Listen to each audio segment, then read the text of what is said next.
भारत से 11,645 किलोमीटर दूर पश्चिम उत्तर में दुनिया की महाशक्ति संयुक्त राज्य अमेरिका को आज औपचारिक तौर पर जो बाइडेन के तौर पर 46वां राष्ट्राध्यक्ष मिल गया।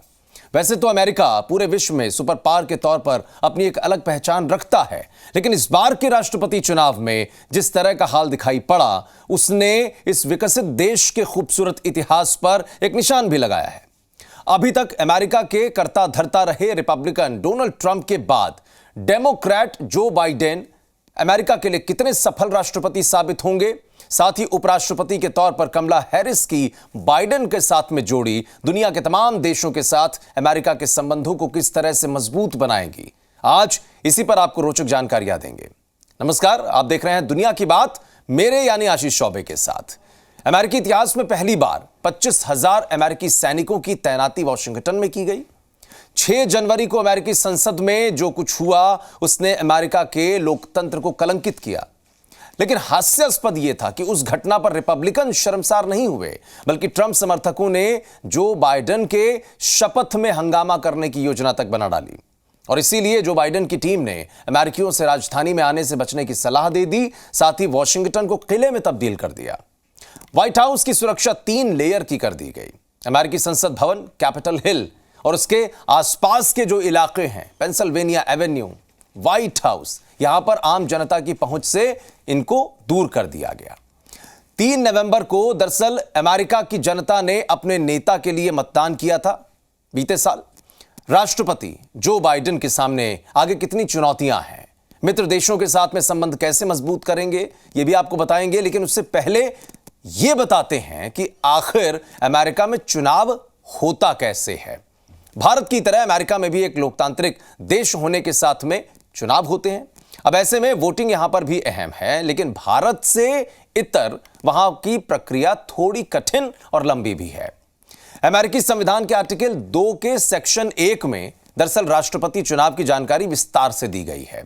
इसमें 3 प्रमुख बातें हैं। चुनाव लड़ने वाला व्यक्ति पैदाइशी अमेरिकी होना चाहिए, उसकी उम्र कम से कम 35 वर्ष होनी चाहिए, चुनाव लड़ने वाला जो व्यक्ति है वो कम से कम 14 वर्ष तक अमेरिका में रहा होना चाहिए।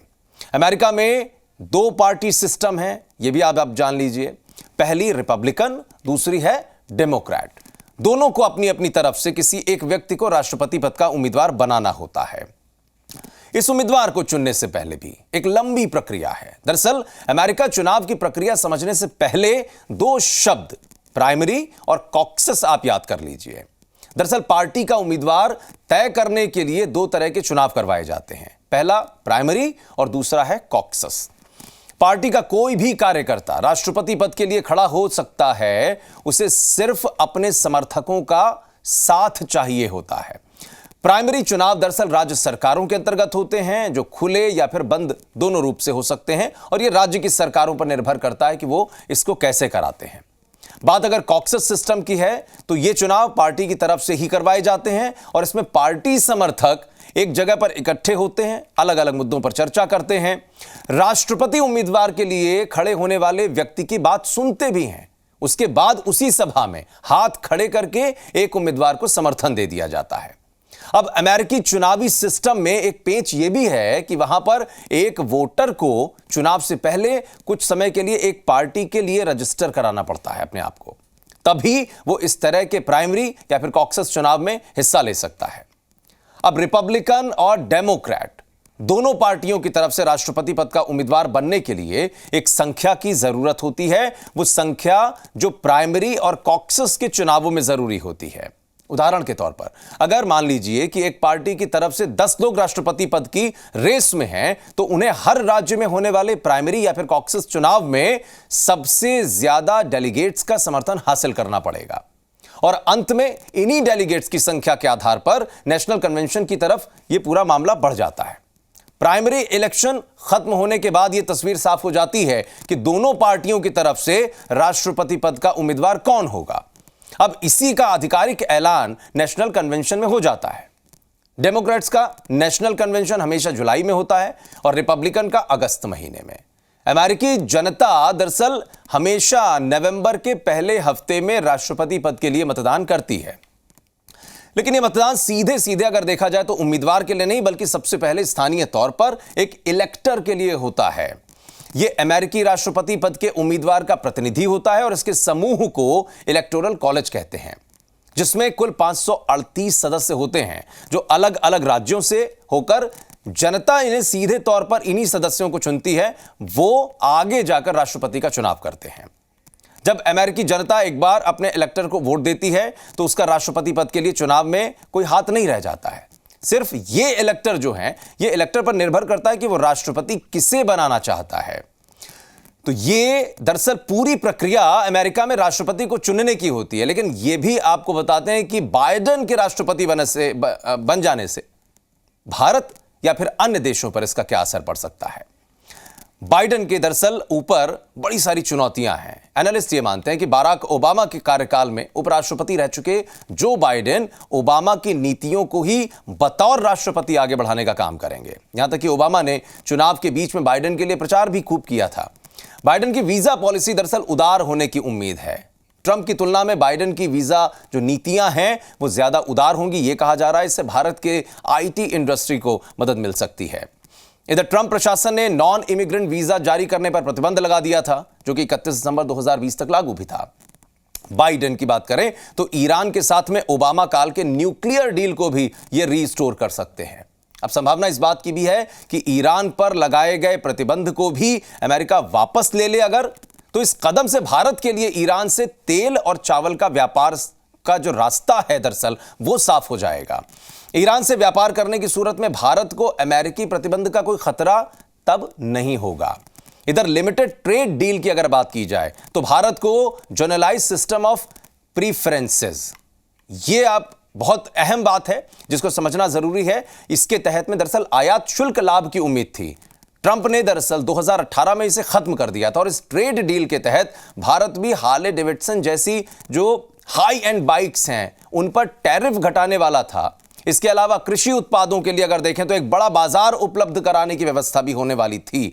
साथ ही भारत कई अन्य टैरिफ उपायों में राहत देने के लिए भी तैयार था।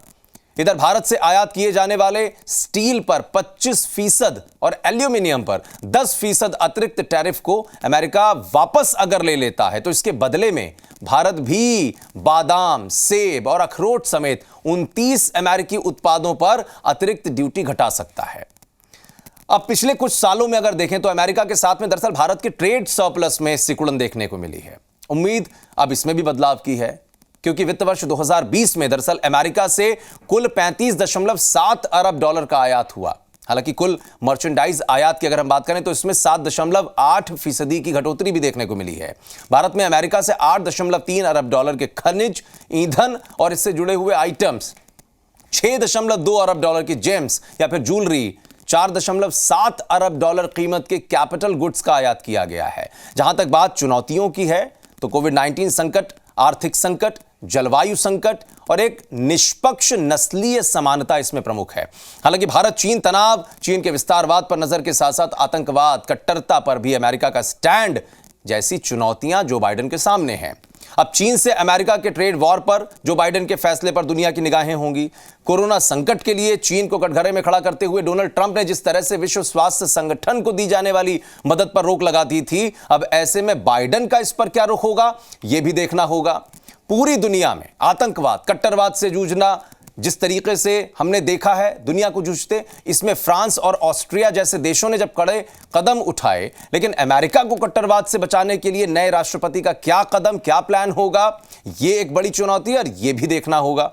जिस तरीके से ट्रंप ने पेरिस जलवायु समझौते और टीटीपी समझौते से अलग होने का फैसला किया था, साथ ही मुस्लिम देशों पर प्रतिबंध या फिर ईरान से दूरी बढ़ाई थी, उस पर जो बाइडेन का रुख क्या होगा, किसी चुनौती से ये तमाम चीजें कम नहीं होने वाली हैं बाइडेन के लिए। कोरोना काल में अगर आप देखें तो अमेरिका में बड़े पैमाने पर लोग बेरोजगार हुए। अब इस बेरोजगारी से देश को उबारने के लिए बाइडेन का कदम क्या होगा यह भी देखना होगा। आपको एक बात और बता दें कि जो बाइडेन ने दरअसल अमेरिकी अर्थव्यवस्था को फिर से जीवित करने के लिए 1.9 ट्रिलियन डॉलर की योजना शुरू की थी। अब आर्थिक विकास को गति देने के लिए इस राशि का उपयोग कई तरीके से किया जाना है। लिहाजा देखना होगा कि बाइडेन अमेरिका के राजनीतिक इतिहास में क्या कुछ नया जोड़ पाते हैं। कुल मिलाकर यह भी कह सकते हैं कि बाइडेन ऐसे राष्ट्रपति हैं जिनको 1861 से लेकर 65 के बीच में अमेरिका के भीतर हुए गृह युद्ध के बाद राजनीतिक, सामाजिक और वैचारिक स्तर पर सबसे ज्यादा बटा हुआ देश मिल रहा है। पिछले 100 साल की सबसे बड़ी महामारी बाइडेन के सामने मुंह बाए खड़ी है। और आज की रोचक जानकारी में इसीलिए हमने यह चर्चा करने की कोशिश की कि अमेरिका के नए राष्ट्रपति जो बाइडेन किस तरीके से देश को आगे ले जाएंगे और विश्विक या वैश्विक स्तर पर जो मित्र देश हैं उनके साथ में संबंधों को कैसे प्रगाढ़ करेंगे, ये जानकारी करने की कोशिश की। फिलहाल आज के लिए बस इतना ही, दीजिए इजाजत और आप हमें सोशल मीडिया के हर प्लेटफॉर्म पर फॉलो करते रहिए। नमस्कार।